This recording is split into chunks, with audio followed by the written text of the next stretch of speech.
পেঁয়াজ আর অ্যালোভেরা দিয়ে আম কাঁঠাল গাছের চারা তৈরি করার এই পদ্ধতিটি আগের সব পুরনো নিয়ম ভেঙে নতুন একটি পদ্ধতি। আপনার বাড়ির ছাদেই প্রচুর পরিমাণে আমের ফলন ফলাতে পারেন। কলমগুলোর সাইজ হবে খুবই ছোট, কিন্তু ফলন হবে খুবই বেশি, যা আপনাকে অবাক করে দিবে।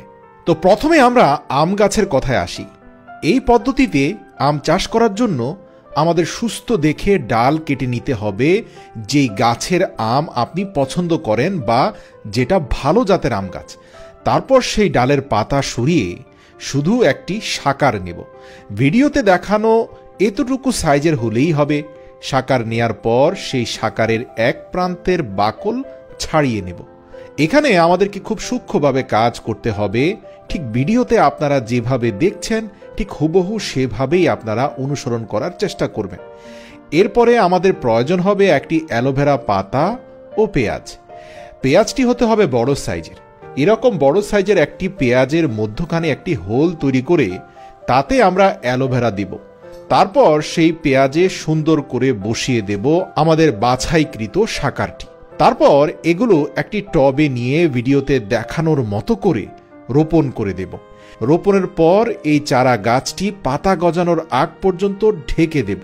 প্রায় 30 দিন পর গাছে ছোট ছোট পাতা গজাবে। তখন থেকে গাছকে হালকা রোদ্দুরে রাখা উত্তম।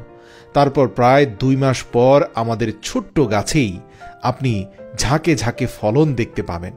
প্রিয় দর্শক, অন্য সব গাছ থেকেও এই পদ্ধতিতে উৎপাদন করা গাছে ফলন হবে অনেক বেশি। এই পদ্ধতিতে আপনার ছোট ডালের মধ্যেই অনেকগুলো পরিমাণে আম ধরতে পারে। আপনি আপনার ছাদে 15 থেকে 20টি পর্যন্ত হুবহু সেম প্রসেস ফলো করে আমের কলম করতে পারেন, যেগুলো আপনাকে আমের সিজনে প্রচুর পরিমাণে ফলন দেবে। এবার আমরা দেখি কাঁঠাল গাছের পদ্ধতিটি। প্রথমে কাঁঠাল গাছ থেকে একটি ডাল কেটে আনবো। তারপর এই ডালটি 2 পাশ থেকে কেটে একটি শাকার তৈরি করব। এভাবে করার পর এবার পুরো শাকারে লাগাতে হবে অ্যালোভেরা জেল।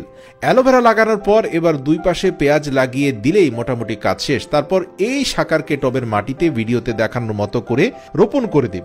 আম গাছের মতো প্রায় হুবহু প্রসেসে 1 মাস পর পাতা গজিয়ে গেলে আমরা চারাটিকে তুলে অন্য কোথাও রোপণ করব। প্রায় 2 কি 3 মাস পরেই দেখবেন আপনার ছোট্ট গাছে ধরে বসে আছে বিশাল সাইজের কাঁঠাল। এভাবে আপনি যদি অভিনব পদ্ধতি অনুসরণ করে কাঁঠাল গাছের চারা তৈরি করেন, তাহলে বড় কোনো উঠান বা মাঠের প্রয়োজন হবে না। বাড়ির ছাদ বা ছোট্ট বারান্দায় চারা করা যাবে ইনশাআল্লাহ। তো প্রিয় দর্শক, এই পেঁয়াজ আর অ্যালোভেরা দিয়ে করা পদ্ধতি আপনার কেমন লেগেছে আমাদের অবশ্যই কমেন্ট করে জানাবেন।